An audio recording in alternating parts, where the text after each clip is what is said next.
All right, welcome to Hoops Tonight here at The Volume. Hope all of you guys are having a great week. Today we are going through our contender rankings like we do every single year. Usually we have Sam Vecini on, but we had a scheduling conflict this week and we couldn't make it work. But I still wanted to give you guys my contender rankings before the playoffs start. So today we're going to be listing the top 10 contenders in the NBA, and then I have about 5 or 6 little kind of like follow-up points to make about why I have teams ranked in specific spots so you guys can understand my reasoning. You guys know the drill. Before we get started, subscribe to the Hoops Tonight YouTube channel so you don't miss any more of our videos. Follow me on Twitter at _JasonLT so you guys don't miss show announcements. Don't forget about our podcast feed, wherever you get your podcasts under Hoops Tonight. It's also super helpful if you leave a rating and a review on that front. We also have social media feeds on Twitter, Instagram, and Facebook where Jackson's doing incredible work this year. Make sure you guys follow us there. And last but not least, keep dropping mailbag questions in YouTube comments so we can keep getting to them throughout the remainder of the season. So up front, important context.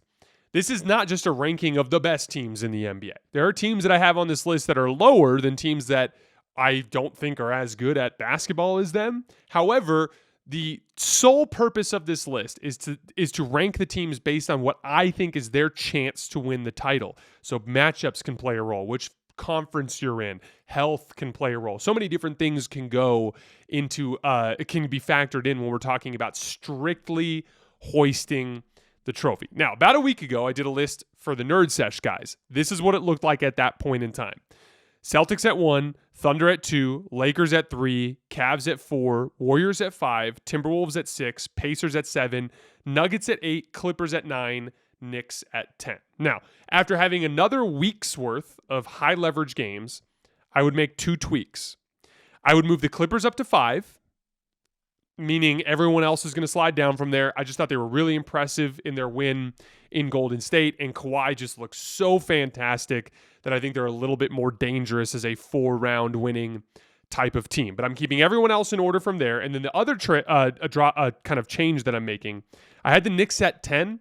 I'm dropping the Knicks off the list, and I'm moving the Bucks up. I actually had 12 teams, with the Bucks and the Rockets being the 2 off the list, but I'm moving the Bucks up, and I'm moving the Knicks down. I will explain my reasoning there for a minute. So the final list that I'm going with into the playoffs this year is Celtics at 1, Thunder at 2, Lakers at 3, Cavs at 4, Clippers at 5, Warriors at 6, Timberwolves at 7, Pacers at 8, Nuggets at 9, Bucks at 10.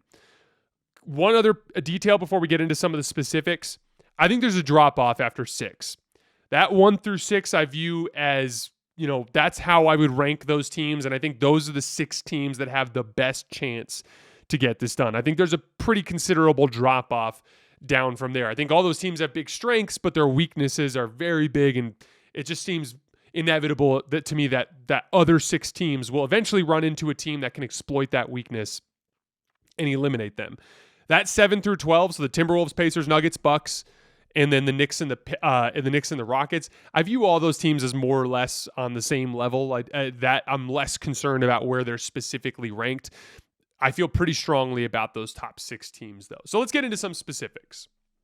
Why is Boston over OKC? The NBA 82-game grind is done, and now the real fun begins. The NBA playoffs are here, and it's time for all the high-stakes drama, clutch moments, and jaw-dropping plays. I can't wait. If you're looking to make the playoffs even more exciting, DraftKings Sportsbook has you covered as an official sports betting partner of the NBA. From the play-in games all the way through to the finals, now's the time to back your favorite players and teams as they chase glory. All season long, DraftKings has been the go-to spot for NBA player props, and that does not stop now. Want to make your playoff experience even more intense? Try placing a bet on your favorite player's performance. Will they drop 30 points, 40, or more? It's your call. Ready to place your first bet? Download the DraftKings Sportsbook app now. Lock in your bets. Let's make this playoff run unforgettable. Here's something special for first-timers. New DraftKings customers bet $5 to get $200 in bonus bets instantly. Make it a playoff run to remember with DraftKings. Download the DraftKings Sportsbook app and use code HOOPS. That's HOOPS. That's code HOOPS for new customers to get $200 in bonus bets when you bet just $5. Only on DraftKings, the crown is yours. Oklahoma City, last I checked, was still the favorite to win the title. Why do I have Boston over OKC? Well, to put it simply, I think that their age has caused them, relative to OKC, to have a somewhat less successful statistical performance in the regular season. And I think that that's not necessarily an accurate representation of those two teams and their ceilings. I've said this a bunch of times on the show. Alex Caruso is the only guy in the core playoff rotation for the Thunder that's over the age of 26. Jason Tatum is the only guy in the Celtics actual playoff rotation that's 26 or younger. That whole team is older, considerably older than OKC. They're not going to bring the night-to-night effort that OKC did, and yet they were still a dominant regular season team that still looked excellent on most nights. So I don't think the regular season data is as revealing of a gap between OKC and Boston as everyone else thinks.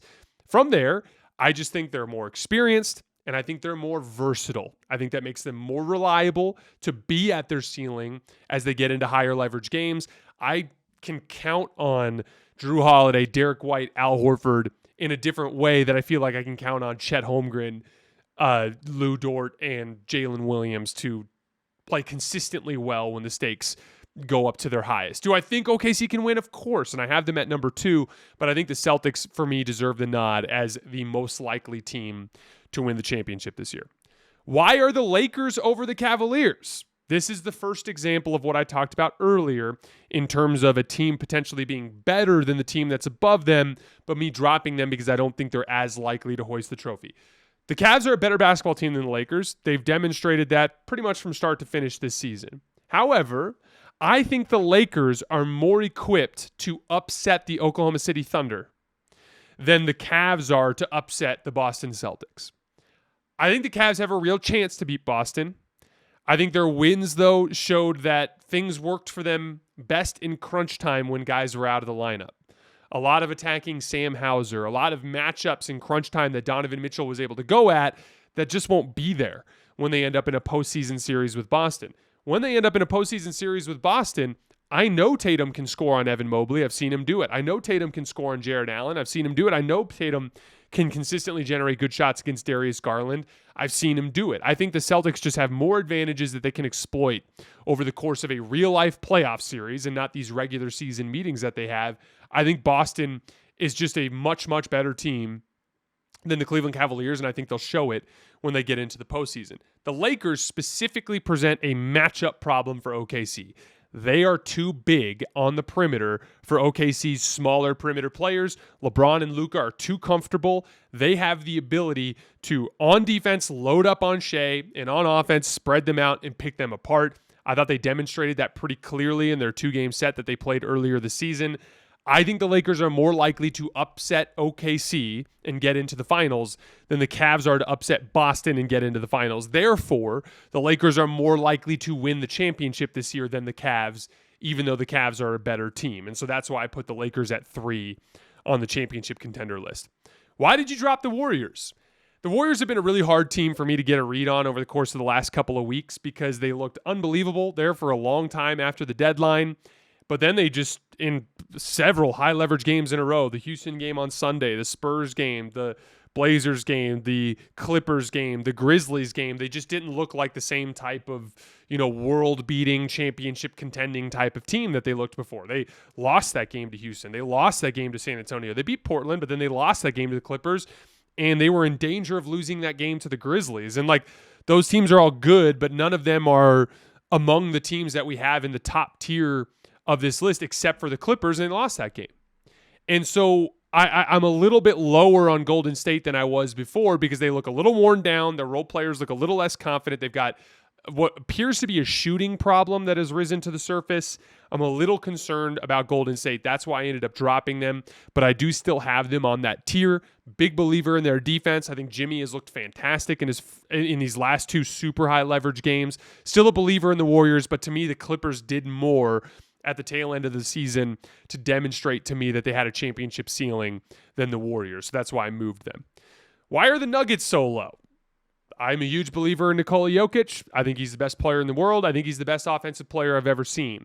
But I don't think their defense is anywhere near good enough to win 4 playoff rounds. I think it's a death sentence. I think they're high risk to lose in round 1. I think they're high risk to lose they're high risk to lose in every single round because of their defense. And so I just would be stunned if Denver ended up winning the title this year. For me, I dropped them way down because I just think there's a lot of teams playing much better basketball than them right now. And then lastly, why did I drop the Knicks for the Milwaukee Bucks? Really just comes down to Giannis. Over the course of the tail end of the season, I was just so blown away by this work that Giannis has been doing as an on-ball shot creator without Dame.